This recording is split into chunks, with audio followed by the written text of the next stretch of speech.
Uma das figuras mais lendárias dos últimos séculos, suposta fonte de inspiração para a famosa história do vampiro Drácula. Seus inimigos se encarregaram de espalhar sua lenda pelo resto da Europa, com relatos cruéis que desfocavam a fronteira entre a ficção e a realidade.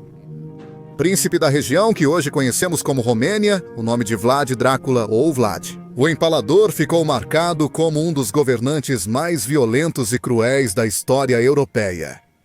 Enquanto em sua terra natal, ele é reconhecido como um herói nacional que restabeleceu a ordem e lutou pela soberania de seu povo. Hoje, vamos contar a história dessa personalidade complexa e brutal que permaneceu no imaginário popular até os dias de hoje.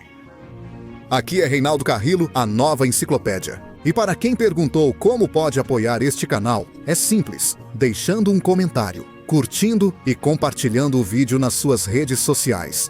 Vocês já estão nos ajudando muito aqui no YouTube. Ademais, abaixo vocês encontrarão um Patreon, onde qualquer contribuição que puderem nos dar é muito bem-vinda e necessária. Sem mais, vamos começar com essa fascinante história.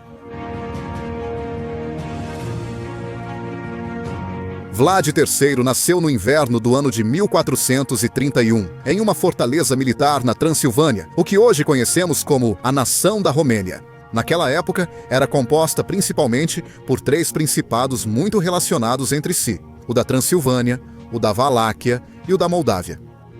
Essas regiões pertenceram por vários séculos ao Reino da Hungria, até que foram se tornando independentes e entraram em uma situação de vassalagem com as potências fronteiriças.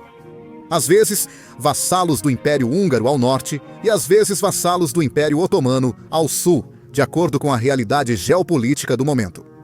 Vlad era o segundo filho de Vlad I, príncipe legítimo do Principado da Valáquia, embora não ocupasse o trono naquele momento, por uma disputa com seu meio-irmão. E embora exista uma certa incerteza sobre quem foi sua mãe, muitos historiadores a identificam como a princesa Kiana, filha de Alexandre I da Moldávia. Seus primeiros anos foram marcados por um estilo de vida pouco estável, em uma época em que predominavam a violência, as conspirações e as disputas entre governos. No mesmo ano de seu nascimento, seu pai estava em Nuremberg, onde havia sido nomeado pelo rei da Hungria. Como membro da Ordem do Dragão, uma ordem militar monárquica que exigia de seus iniciados a defesa da cruz e a luta contra os inimigos da cristandade. Depois de ser admitido nessa ordem, seu pai recebeu o nome de Dracul, que naquele momento significava dragão, passando assim a se chamar Vlad Dracul. Portanto, seu filho, o protagonista da nossa história, receberia o nome de Vlad Drácula, que significava filho de Dracul. Seria o nome de Vlad Drácula que no futuro inspiraria o nome da famosa obra de Bram Stoker de 1897, chamada Drácula. Isso também está associado às lendas de que Vlad Drácula, ou Vlad, o Empalador e outros monarcas europeus tinham o costume de beber e se banhar no sangue de outras pessoas. O Principado da Valáquia, assim como a Europa, era composto principalmente por cristãos católicos e ortodoxos. Enquanto o Império Otomano, que estava em pleno auge, era governado por muçulmanos. O local de nascimento de Vlad era o epicentro de conflitos incessantes entre muçulmanos e cristãos. Os nobres da Valáquia e de outros principados buscavam maximizar sua autonomia. Enquanto o Império Otomano, com sede no que hoje é Istambul, Turquia, vivia um momento de grande apogeu expansionista. Enquanto isso, o Império Húngaro ao norte buscava manter sua ampla influência na região. Com o auxílio do Reino da Hungria, o pai de Vlad conquista o trono da Valáquia após o falecimento de seu meio-irmão em 1436. O governante de uma região ou principado recebia o nome de voivoda. Quando isso aconteceu, Vlad tinha apenas 5 anos. E ele se muda junto com sua família para a cidade de Targoviste, que era a capital da Valáquia naquela época.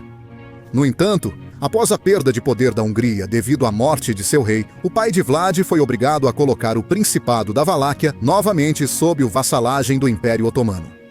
Em março de 1442, após recusar-se a apoiar uma invasão otomana da Transilvânia, o sultão Murad, segundo líder dos otomanos, ordenou que Vlad Dracul fosse até Galípoli para demonstrar sua lealdade. Mas, ao chegar lá, foi capturado pelos muçulmanos. Pouco depois, ele foi libertado, Mas para garantir sua lealdade, seus filhos Vlad e Radu foram tomados como reféns na corte do sultão. Durante esse período, o jovem Vlad aprendeu sobre diferentes culturas, como a alemã, a otomana e a húngara. Nesse ambiente, suas ideias, caráter e estilo de liderança foram moldados.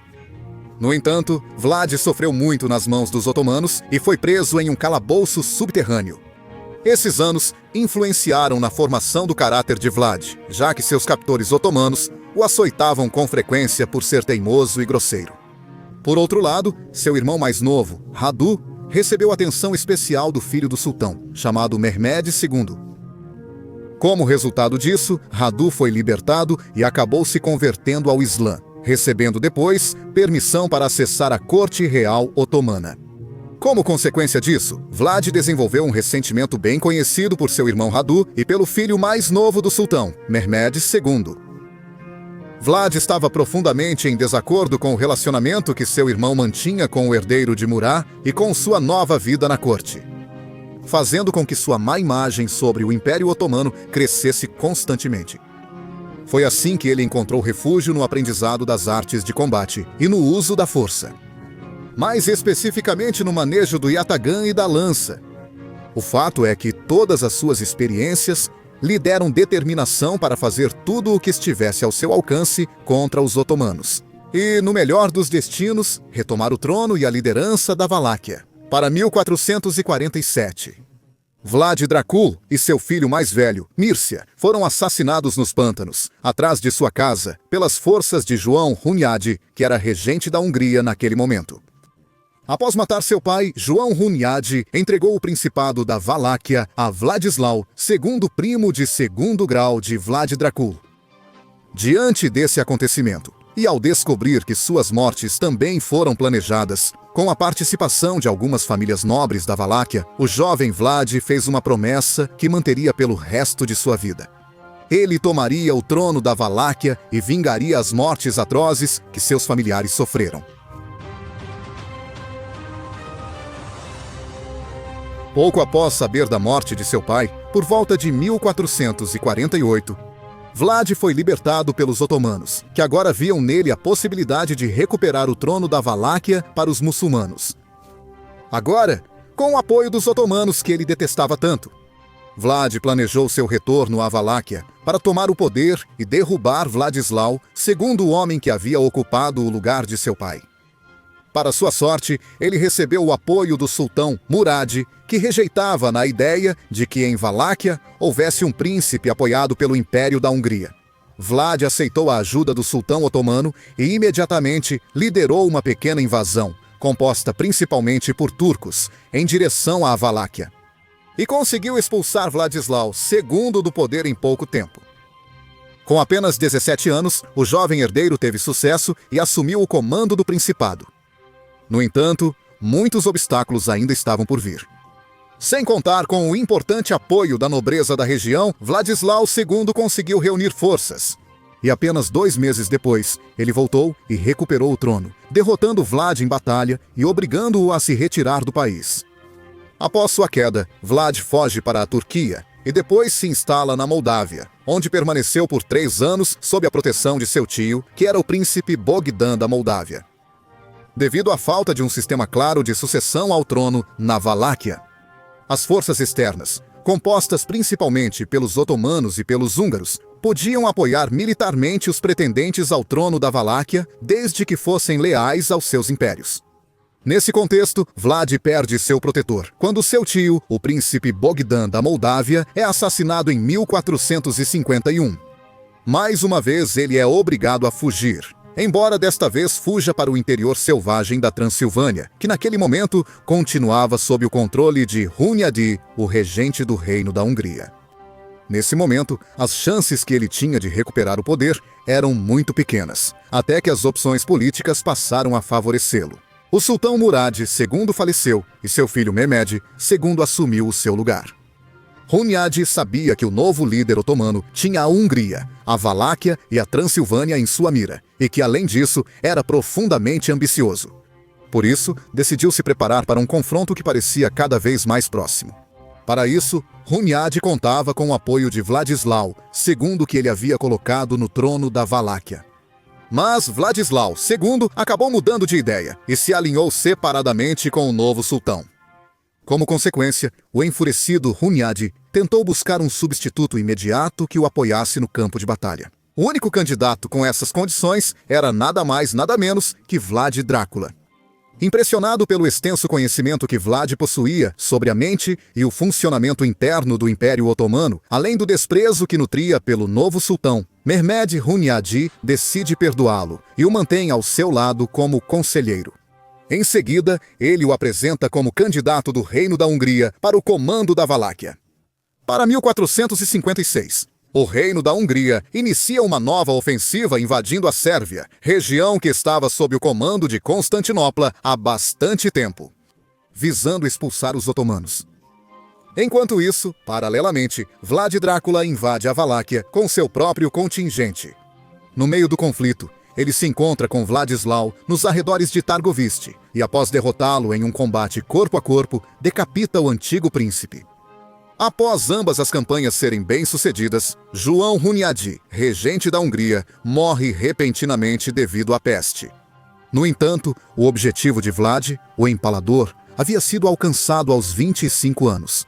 No entanto, o objetivo de Vlad Drácula finalmente havia se consolidado. Aos 25 anos, ele era o príncipe, já não apenas um herdeiro, mas sim alguém que exercia o poder em sua terra natal. E assim deu início ao seu famoso governo.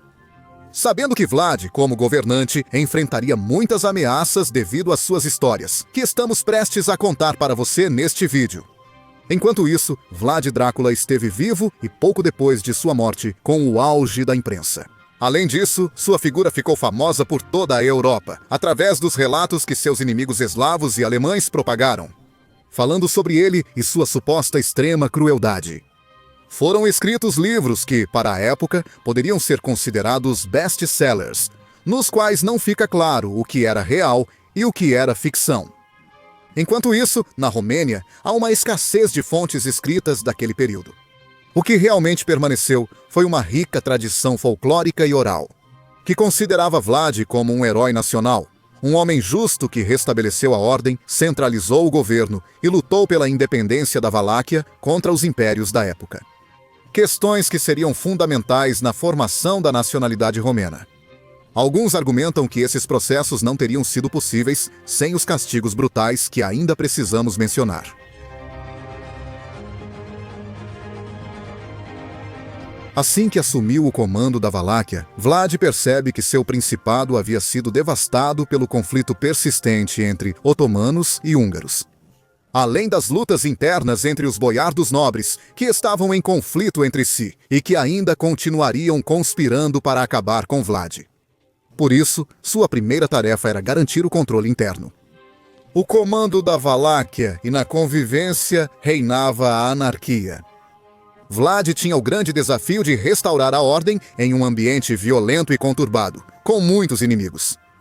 O primeiro grande problema que decidiu enfrentar era o dos nobres que controlavam grande parte do país e que não eram favoráveis a ele. Os mesmos nobres que tiraram a vida de seu pai e irmão. Dessa forma, seu desejo de justiça, junto com a necessidade de assegurar o poder, o levaram a perpetrar um dos episódios mais famosos de seu repertório.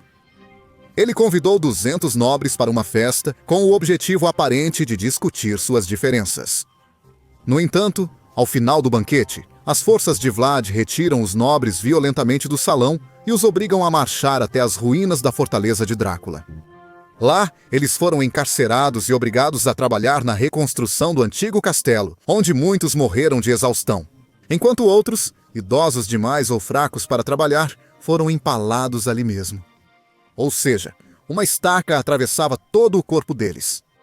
Daí vem seu famoso apelido de Vlad, o Empalador, que, segundo os mitos, também bebia o sangue de suas vítimas e molhava o pão nesse líquido vermelho. Da mesma forma, Vlad estabelece uma política rigorosa de tolerância zero contra corruptos e criminosos, com punições severas, mesmo que fossem delitos menores. O que começa a trazer resultados favoráveis para a pacificação e o florescimento da região. além de prender ou diretamente neutralizar os nobres e adotar uma política hostil contra o crime, a corrupção e a dissidência. Vlad, o Empalador, toma a decisão de escolher plebeus, até mesmo estrangeiros, para exercerem os cargos públicos. Ou seja, pessoas que não tinham origem nobre, como o voivoda ou o príncipe Vlad. Ele podia nomear, demitir, ou até executar qualquer um dos novos funcionários. Nesse sentido, ele também concedeu novas condições aos camponeses e artesãos da Valáquia, liberando-os dos impostos que costumavam pagar ao Império Otomano e garantindo-lhes mais segurança e tranquilidade. No entanto, como em toda guerra interna, não foram poucos os membros comuns do povo inocentes que foram vítimas da política policial feroz que caracterizou Vlad, o Empalador. Em uma ocasião, ele decide se livrar dos mendigos, vagabundos e pessoas sem teto, a quem considerava ladrões por viverem do suor dos outros.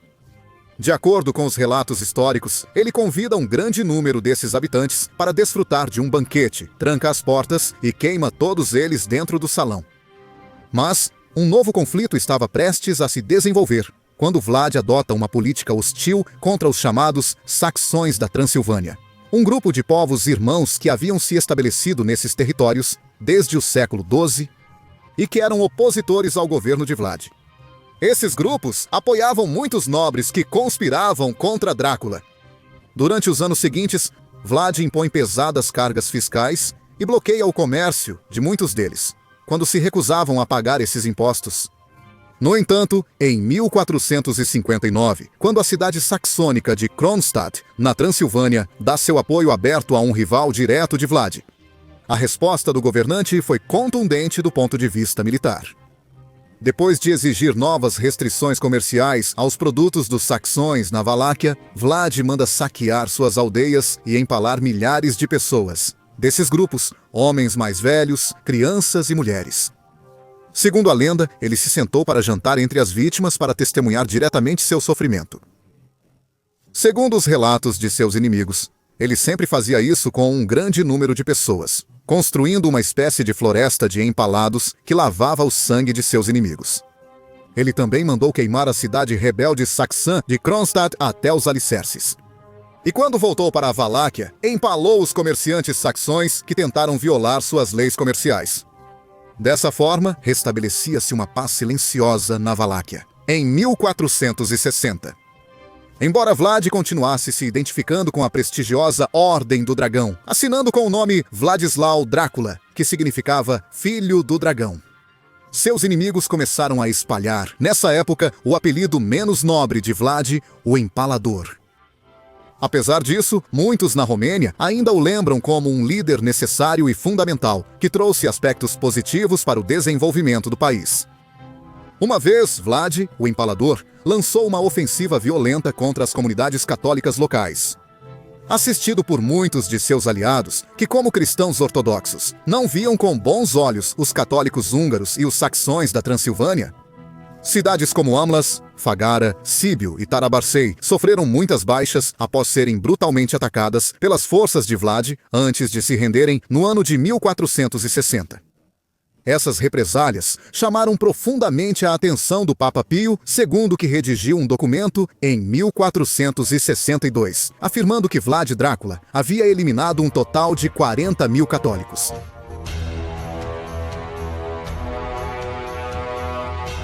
Entre o inverno de 1461 e a primavera de 1462. Um novo conflito estoura depois que Vlad se rebelou contra os otomanos em seu desejo de ter uma Valáquia independente. E parou de pagar tributo e prestar homenagem ao sultão Mehmet. Segundo por isso, o sultão decide fazer tudo o que estiver ao seu alcance para pôr fim ao reinado de Vlad. O sultão planeja um atentado e delega 2 homens de confiança para que organizem uma armadilha e executem o assassinato de Voivoda. No entanto, Vlad fica sabendo dessa situação, e quando os mensageiros foram ao seu principado, Vlad mandou executá-los. Segundo os relatos dos inimigos, os mensageiros turcos tinham vindo até Vlad para prestar seus respeitos, mas se recusaram a tirar os turbantes, de acordo com sua tradição. Então, Vlad teria decidido fortalecer a tradição desses otomanos, pregando 3 turbantes em suas cabeças para que nunca pudessem tirá-los. O fato é que, após acabar com os emissários do sultão, as tropas de Vlad realizaram uma campanha de ataque contra as fortalezas próximas que faziam parte do Império Otomano, e depois saquearam suas terras.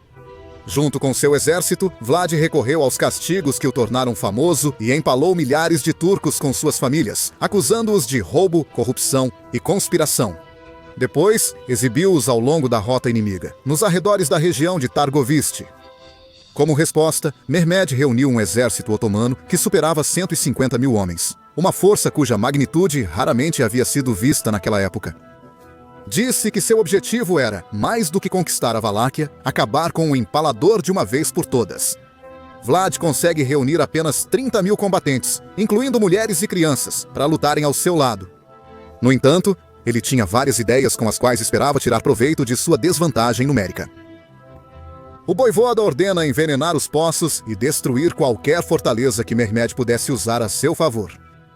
Depois, Vlad e seus homens realizam um ataque noturno histórico, infiltrando-se de surpresa no acampamento otomano e atacando os soldados enquanto dormiam. Em meio a um ambiente cheio de confusão, ele e seus homens causaram estragos, provocando muitas baixas no exército inimigo. Similarmente, Vlad tenta matar o sultão em sua tenda. Porém, apesar de ter se aproximado da meta, não a alcançou. Finalmente, o exército otomano avança e segue para Targoviste, a capital, mas encontra a cidade completamente deserta, cercada por milhares de corpos turcos empalados, os mesmos que o empalador colocou ali em conflitos anteriores. No entanto, em meio a essa situação, o irmão mais novo de Vlad, Radu, que vinha sendo favorecido pelo sultão há bastante tempo, procurou aproveitar essa oportunidade a seu favor. Radu assegurou à nobreza da Valáquia que, se lutassem ao lado dos otomanos, recuperariam os privilégios que Vlad, o empalador, havia tirado deles.